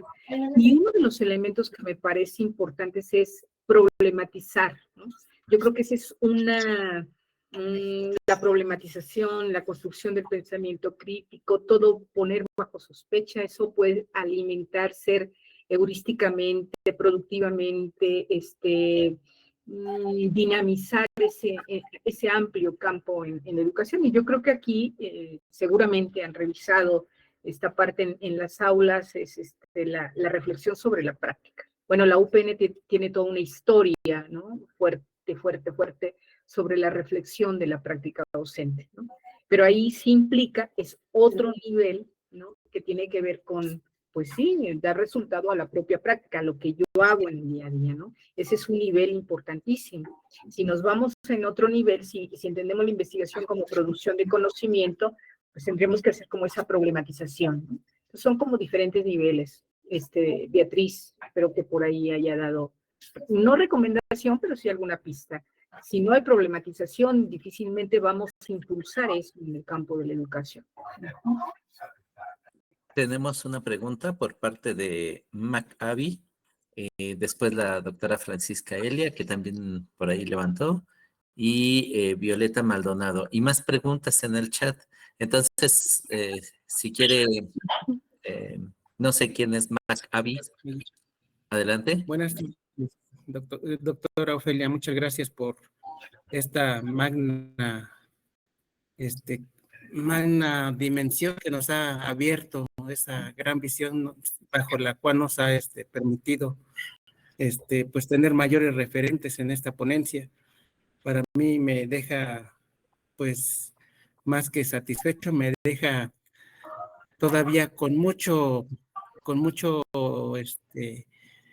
digamos, mucho aprendizaje por hacer, porque ha sembrado nuevas dudas acerca de lo que estamos haciendo, ha sembrado nuevas interrogantes. Y en ese sentido, pues, mi pregunta es esta: ¿hasta qué punto se puede estar seguro de que la interpretación cumple con la expectativa de la institución formadora, en este caso de UPN? ¿Hasta qué punto la narrativa logra la expectativa, no? La interpretación que se nos está pidiendo ahorita, digamos, pues muchas veces bueno, al menos en lo particular, nos quedamos con esa duda, si ya estará clara, si hay que seguir profundizando, si hay que mirar hacia otros puntos o hacia otras coordenadas, como usted lo mencionaba. Entonces, así qué punto podremos dejar satisfecho a nuestro lector, digamos, cuando ya hayamos pasado por ese proceso de interpretación. Sí, claro, muy interesante la pregunta, Marc. Me parece, hasta qué punto la interpretación dice, así es, aquí he llegado, ¿no? Y más como para parte de los lectores, cuando el estudiante hace una interpretación, porque finalmente, aunque uno los va acompañando, quien tiene toda la película, tiene todo el mapa, es el estudiante. Que eso es lo importante que nos decía el maestro Ricardo Sánchez. Es algo artesanal. Yo voy acompañando, ¿no? Es un trabajo bastante artesanal. Entonces, quien tiene toda la película es el estudiante. Y entonces, él hace un ejercicio de interpretación y tenía que ver con lo que le decía yo a Maribel. Es mi pregunta, ese alineamiento fino que hace el estudiante, ese alineamiento objetivo, ¿no? E interpretación. Porque cuando uno lo lee como externo, como lector o como director, bueno, ya tiene tiene otros referentes y otras lecturas, ¿no? Entonces, demandamos más al estudiante, pero finalmente quien tiene que convencernos en eso es el estudiante. Ahora, la pregunta es hasta cómo logramos la expectativa. Yo creo que se logra en el trabajo fino, ¿no? En el trabajo fino de esa interpretación de la interpretación que se hace. Yo creo que en esa, bueno, no les mostré ahora, se me fue, pero me parece que es cómo a través de un fragmento de ese relato, tú puedes hacer diferentes interpretaciones y reinterpretaciones, ¿no? Entonces, me parece que es ahí donde es el estudiante que tiene que lograr esa parte, sobre todo en las tesis de convencimiento con el comité, ¿no? Quizá en otros circuitos ya como salido de estas etapas formativos, ya tienes como otro tipo de libertad, ¿no? Pero aquí sí es cómo logras, ¿no?, recuperar esos fragmentos que no es una de las cosas que luego de repente tienen nuestros estudiantes es: me pones toda la entrevista y esa es la interpretación. No, esa no es la interpretación. Esa es la transcripción que usted hace. Ahora usted subráyeme ahí cuáles son los elementos más, acontecimientos disruptivos que ustedes pueden identificar, y entonces esos son la parte que usted me lo coloca en otra columna y me dice por qué creo que usted, el sujeto, enunció tal cosa y cómo lo interpreta. No sé si me voy explicando, Mar. Ahí, esa es la parte fin, esa es la parte como artesanal que hay que hacer, ¿no? Para, en este caso, pues sí, hacer mucha estrategia para convencer al comité en este plano de los espacios formativos, ¿no? Me parece que sí hay un trabajo de matrices, ¿no? Mucho trabajo de la parte de la escritura, como le decía yo a Maribel, en la parte de la escritura, ¿no? Recuperar esos fragmentos, ¿no? Esos fragmentos, esos acontecimientos disruptivos, y entonces ahí dar como la propia interpretación y el desarrollo de y soltar el lápiz. Parece que eso yo podría señalar, Marco. Doctora, muchas gracias. A mí me parece que a la hora de estar platicándonos, está dando respuesta a otras preguntas, por ejemplo, la de Delia González, de qué sugiere un investigador Nobel en el momento de la narrativa para construir un texto interpretativo fino, y que estas recomendaciones pues justamente apuntan a eso, ¿no? No sé si la doctora Elia quiere comentar algo, preguntar, y después le damos la palabra a Violeta Maldonado. Sí, Sergio, voy a dar lectura a algunos mensajes que llegan del Face, ¿no? Tengo aquí a Tomás Alberto Molina Jardón, quien envía saludos cordiales desde Tenancingo, en el Estado de México. También a Kelly González envía saludos, y la compi dice que abrir estos espacios son muy importantes para la comunidad upeniana. A su vez, María Pax Positiva tiene una pregunta. Y la leo. Dice: la percepción del observador influye sobre el observado. Tenemos un filtro personal de acuerdo a nuestras propias experiencias. Al revisar la teoría, podemos reconocer y poner nombre a lo que percibimos. Pero, ¿cómo hacer para poder expresar lo no dicho en la teoría? Porque hay una brecha muy amplia entre las teorías y las realidades. Y en algunos casos falta teoría. ¿Qué es lo que yo debo construir? Y también dice: ¿qué hará válido lo que yo llegue a teorizar? Gracias.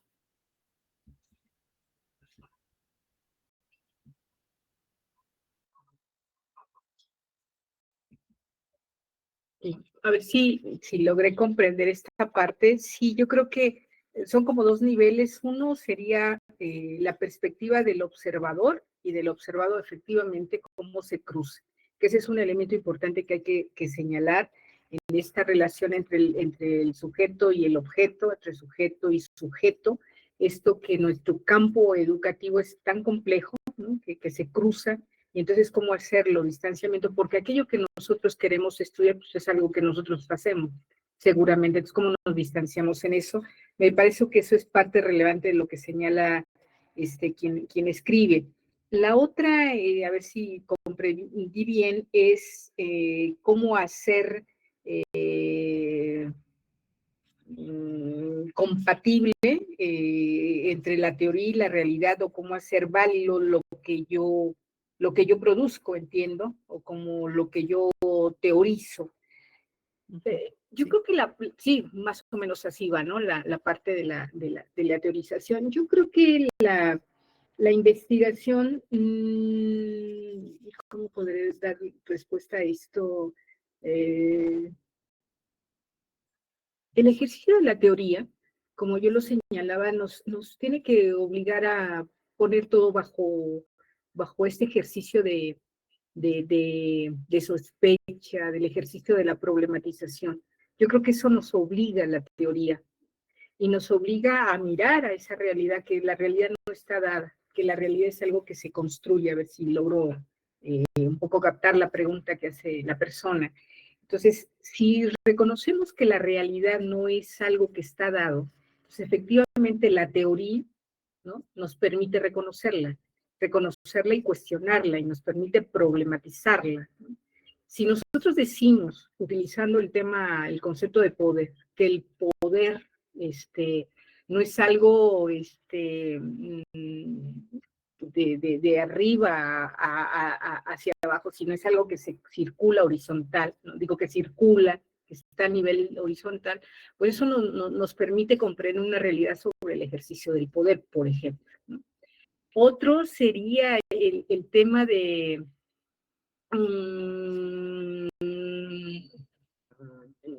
yo diría sobre algo que a mí me interesa por mi línea de estudio, el tema de la política educativa, por ejemplo, la reforma educativa.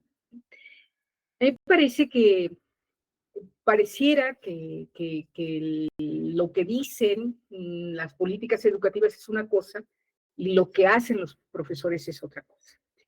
Y que pareciera que la teoría y el discurso son distintos. O que la política y el discurso son distintos, ¿no? Entonces, me parece que ahí, en esta parte, es la política es un sistema de significación, sin duda. Y entonces, ¿cómo los docentes, ¿no?, o cómo el profesorado frente a una reforma la reciben y la resignifican? Es un continuo reenvío simbólico. Entonces, ahí opera una parte del ejercicio de la teoría, una manera de comprender a ese ejercicio de la política, por ejemplo. Ellos lo reciben, aunque digan que a mí no me interesa la política, o la reforma, o los cambios, etcétera, pero yo la estoy poniendo en acto. El hecho de rechazarla, el hecho de aceptarla, el hecho de ignorarla, es una puesta en acto. Y yo creo que eso es lo que nos ayuda, en el caso de los que nos interesa estudiar ese tema, ¿no?, pues ponerlo, es dar cuenta de estos. Otra dimensión es que pues sí, sin duda las interpelaciones que ha hecho la política hacia los docentes, pues los ha hecho hacer de otra manera, aunque ellos lo nieguen, pero hay otro tipo de comportamientos. Y eso, para que nos interese este asunto del estudio de la reforma y de la política, pues sí, o sea, ¿cómo el docente, por qué dice que no le interesa? ¿O por qué dice que la acepta? ¿O por qué dice que es lo mismo de lo mismo, ¿no? Entonces, me parece que ahí son el punto de lo que puede interesar el uso de la teoría, un poco lo que tiene que ver con esos juegos conceptuales que yo también señalaba, ¿no? Otra manera de darle respuesta, a ver si logré entender esta pregunta de qué hará validez de lo que yo digo como teorizar, ¿no?, en ese plano. Bueno, espero que por ahí haya yo comprendido la pregunta de la persona, y muchísimas gracias por escribir. Muy bien. Tenemos la pregunta de Violeta Maldonado, luego 2 preguntas en el chat, y yo también estoy pidiendo el turno para preguntar. Entonces, adelante, Violeta. Sí, muchas gracias. Buenas tardes a todos. En primer lugar, pues agradecerle su tiempo, y yo, pues como se trata de aprovecharla, me voy a ir a un paso más allá. Bien, ya que está construida esa narrativa, ese informe, yo sé que en este paradigma hermenéutico interpretativo no es lo fundamental el buscar teorías ni generalizar, pero ¿alguna recomendación o usted recomendaría, usted que ya hizo muchas investigaciones, recomendaría esta parte de devolver un poco a ese escenario, a esos informantes? ¿Y qué recomendación haría para hacerlo? Como esa pequeña, como digamos, luz que podría atacar, digamos, ese problema que se identificó al principio. ¿Qué recomendación podría darnos? Gracias. Muchas gracias. Es una pregunta muy interesante también. Me parece que es ¿cómo devolvemos aquello? A veces yo creo que dijo una cosa, nuestros informantes, ¿cómo le devolvemos algo a los informantes, a quienes prestaron como entre tiempos y espacios para eso? Una a veces es totalmente los anónimos, se vuelven anónimos, ¿no?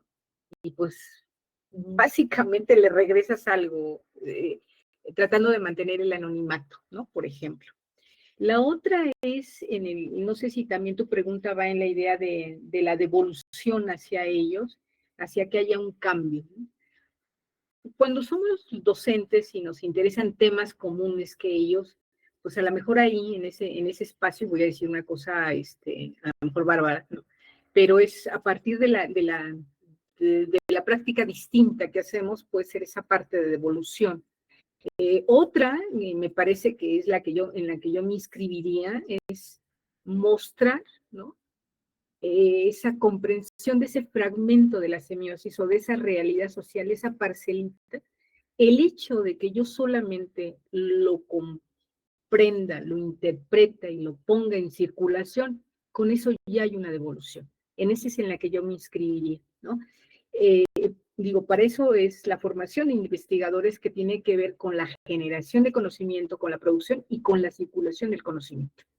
Creo que esa parte es la que tenemos que darle empuje hacia la escritura, que a veces nos cuesta, nos cuesta mucho, es muy doloroso en la escritura y de repente en el regreso, sobre todo en las tesis, te los dejan así, paz, dices, pero hay que volverse dices, vamos, para adelante y ¡zas!, ¿no? Yo creo que ese es un elemento de evolución, yo me inscribo en eso. Con el hecho de que yo comprenda esa parcela, esa partecita de la realidad, y la ponga en circulación, con eso yo devuelvo algo a esa comunidad.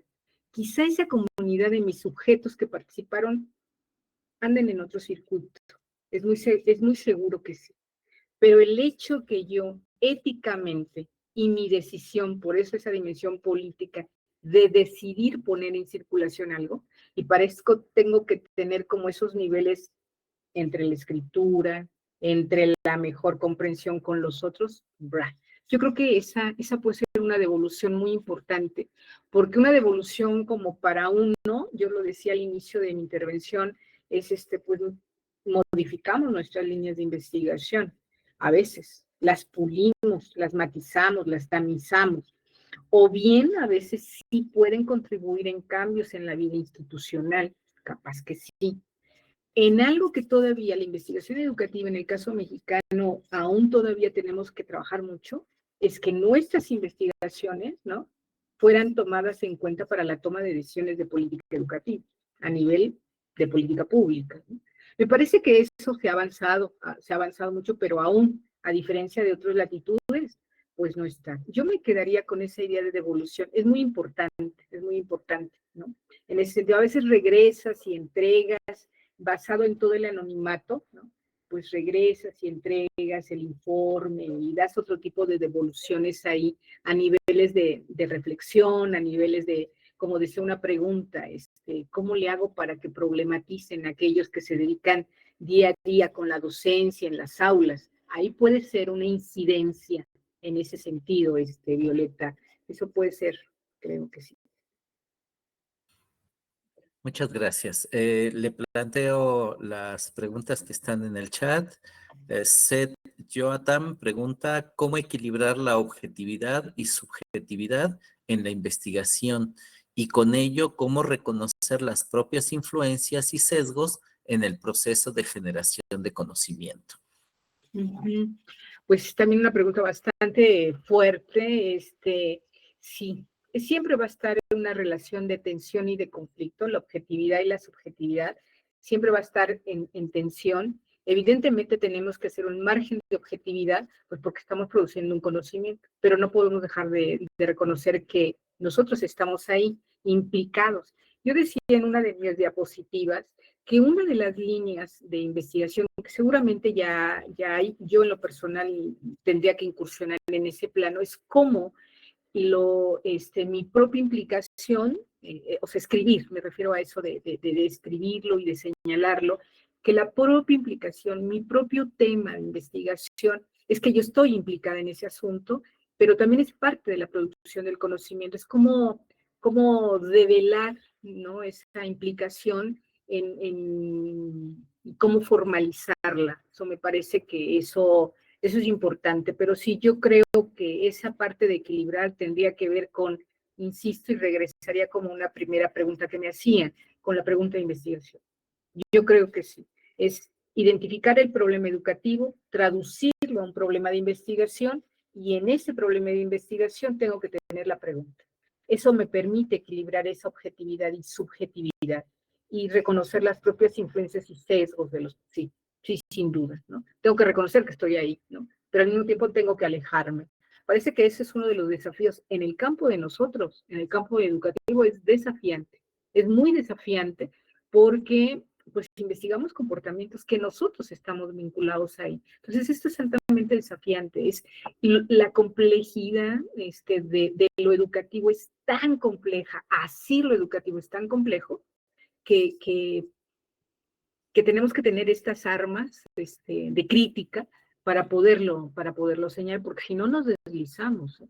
Ya queremos darle la solución, o cuando estamos entrevistando, no, ya quieres darle la solución a aquel que te está narrando, y entonces tienes que tener un caparazón así fuerte para decir, no, o sea, tú estás en una postura en este momento de deciste, estudioso, investigador, y mantenerte. Es muy difícil. Yo creo que ese parte equilibrio, pues sí, incluso depende de nuestras propias referentes y nuestras propias concepciones. Por eso es tan importante tener esta postura, esa posición ontológica y epistemológica, ¿no? En ese sentido, una distinción de la que hemos trabajado en otros circuitos es esta de, o sea, todo existe existe la reforma, ajá, pero ¿cómo llegó a existir eso? Eso es lo que uno se pregunta, ¿cómo llegó a existir la reforma? ¿Cómo llegó a existir esta evaluación punitiva? Bueno, ¿cómo llegó? No, por ejemplo. Sí. Muchas gracias. Y Miriam Pérez pregunta cómo pasar de la interpretación a la traducción durante la construcción de la narrativa apoyados con la teoría. Bueno, también es otra pregunta bastante interesante. Los sujetos que te enuncian algo, ¿no? Ya hay una interpretación de ellos, porque cuando tú les preguntas algo sobre, por ejemplo, de mi investigación, les preguntábamos sobre cómo vivieron la pandemia, ¿no? Pero no la estaban viviendo en ese momento. Entonces ellos ya hacen una interpretación de esa realidad, pero es el momento en que el sujeto la enuncia. Yo como investigador o estudioso voy y le pregunto, y yo cuando ya recupero su relato estoy haciendo otra interpretación. Cuando la pongo en circulación, las pongo en mi matriz y estoy ordenando, transcribiendo la entrevista, hay una interpretación. Ahora, ¿cómo hago una traducción que tendría que ver, es cómo logro decirle a los demás, a la comunidad científica, a la comunidad educativa, por qué ese sujeto dijo lo que dijo y en qué contexto lo dijo? Es ese ejercicio de traducciones. Tengo que buscar coordenadas sociales, históricas, políticas y económicas del momento de la enunciación de ese discurso de los sujetos. Ese momento es el momento de la traducción, entonces tengo que recuperar varios contextos, ¿no? O varios elementos de orden teórico. ¿Por qué habrá dicho eso él, ¿no? O ella, ¿no? Entonces es como un ejercicio, decía yo hace un momento, de una rediscursividad como permanente. Claro, tienes que tener un corte, sí, porque si no se va al infinito. Entonces hay que tener un corte y yo volvería. la pregunta de investigación, ¿cuál fue? Y eso te puede orientar. No sé, Miriam, yo diría esto.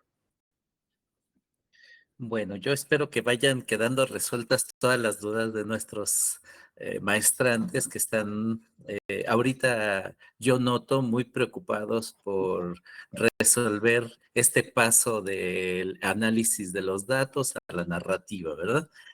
Y en ese sentido, pues yo también quiero hacer un comentario y una pregunta.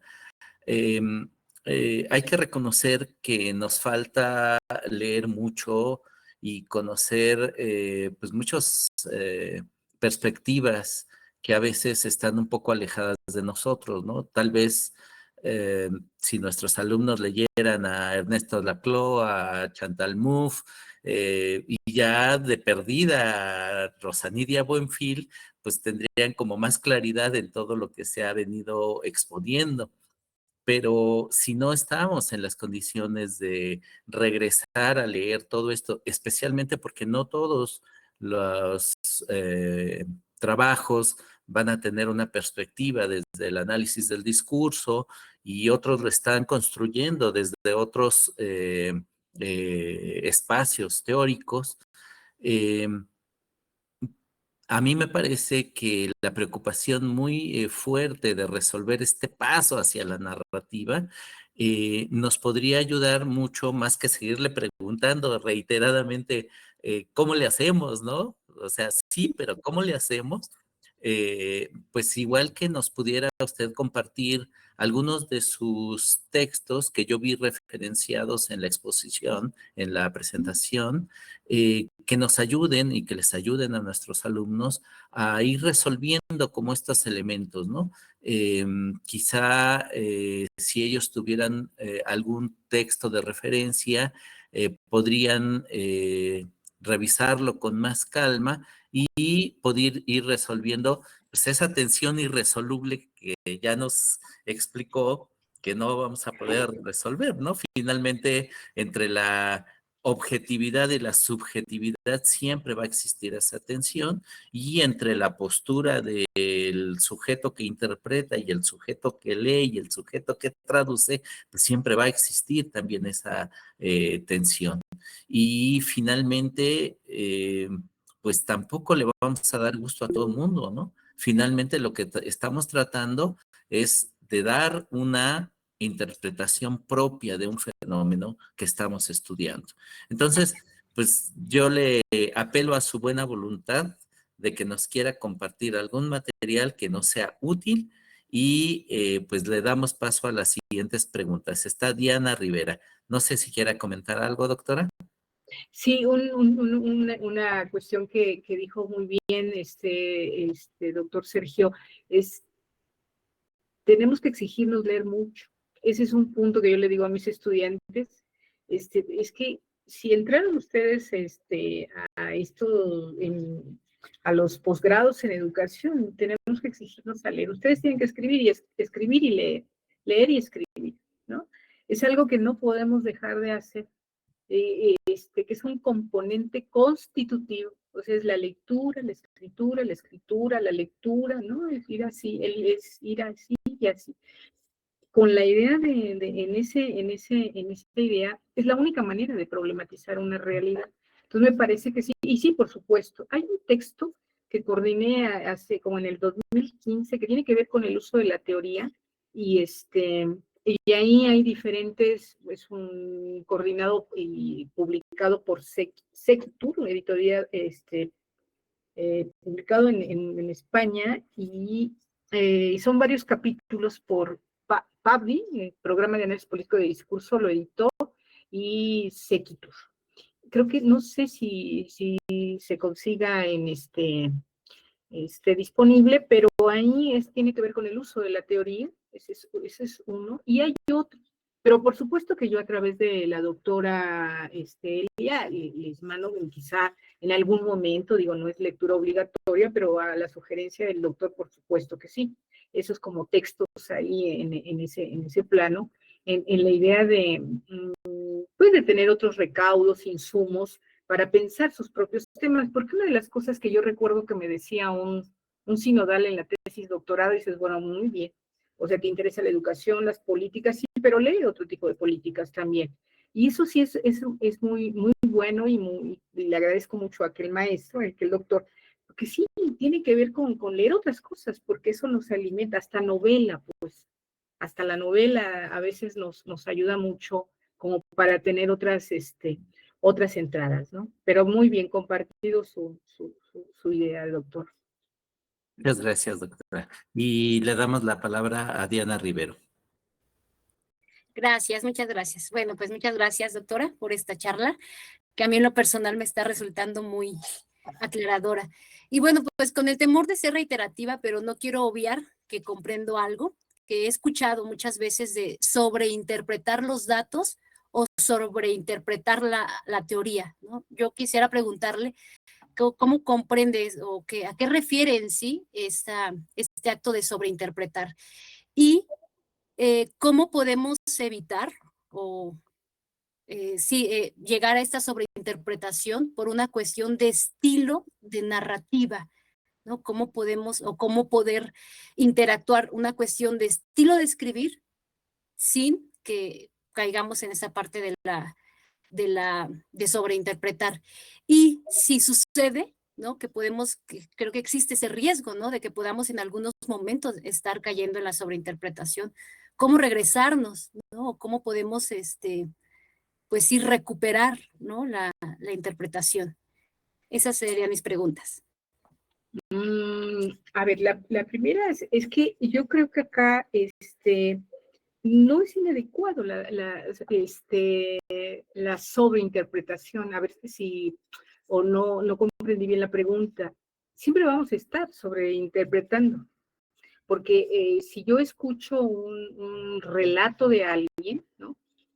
Ese contenido de ese relato de alguien, de un sujeto de estudio, él ya hizo una interpretación de esa realidad de cuando sucedió esa vivencia. Fue ahí, ¿no? Entonces ahí hay una interpretación es una dimensión o es un nivel de interpretación. Después uno hace el interés por ese estudio y entonces llega a otro nivel de interpretación.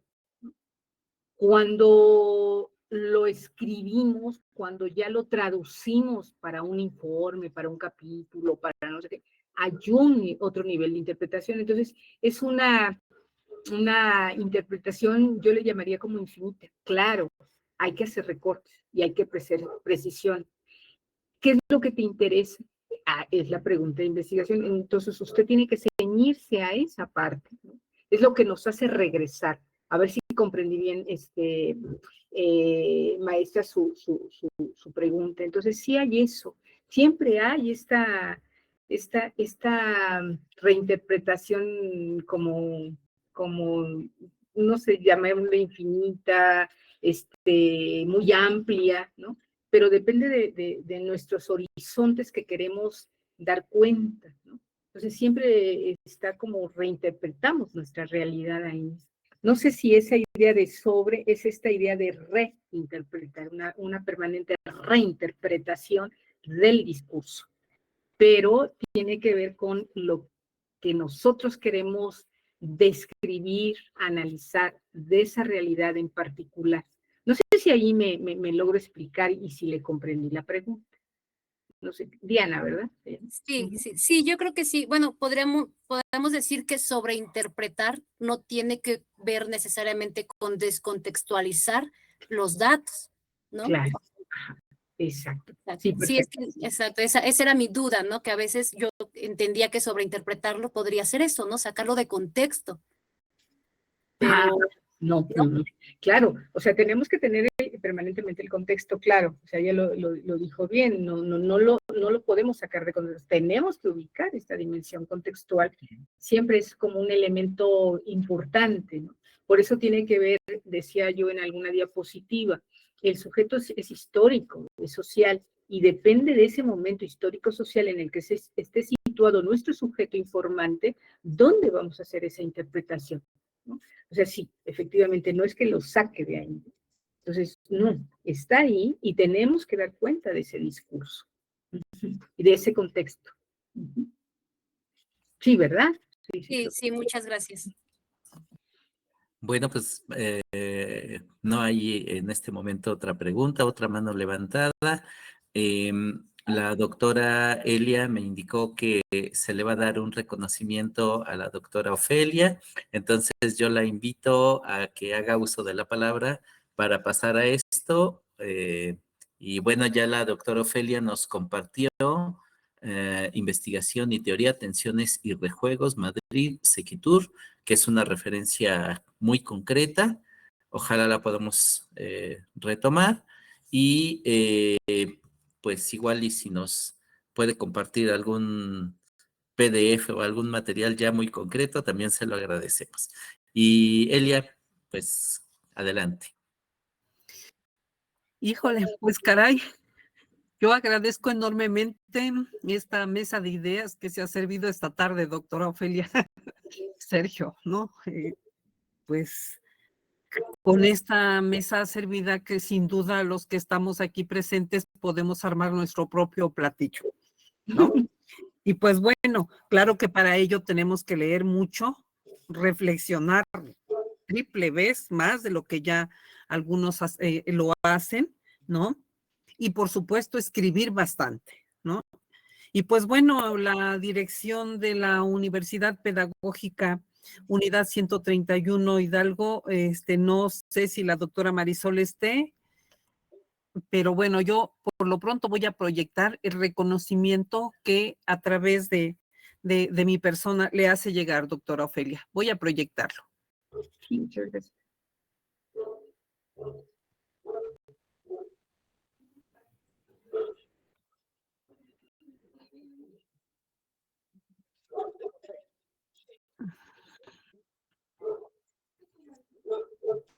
Por favor, me dicen si se ve y si se alcanza a leer.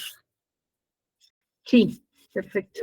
Bien, dice, la Universidad Pedagógica Nacional, Unidad 131 Hidalgo, Coordinación de Posgrado, otorga la presente constancia a la doctora Ofelia Piedad Cruz Pineda por impartir la conferencia El uso de la teoría en la investigación educativa. Algunas consideraciones. Llevado a cabo en el marco del coloquio estatal de la Maestría en Educación Campo Práctica Educativa, la narrativa en la investigación educativa, en esta casa de estudios. 14 de julio del 2023, atentamente, Educar para Transformar, y firma la doctora Marisol Vite Vargas, directora de esta institución. Muchas gracias, doctora Ofelia, se las hacemos llegar a través del correo. No, pues muchísimas gracias, de verdad es un gusto y espero que pues que haya sido productiva, que haya dejado yo muchas dudas, que eso es lo importante, a lo mejor algunas certezas, a lo mejor otras dudas y bueno, siempre es como esta parte de diálogo y de conversación como para seguir como en el tema que nos ocupa y que tiene que ver con el estudio del educativo, que eso es en lo particular, será por mi formación y por mi, pues por mi desempeño en el trabajo de la universidad, pues son mis grandes preocupaciones y espero pues seguir continuando, conversando con ustedes, y bueno, sí, por supuesto que haré llegar algún documento. Acá está el doctor Alfonso, un gusto,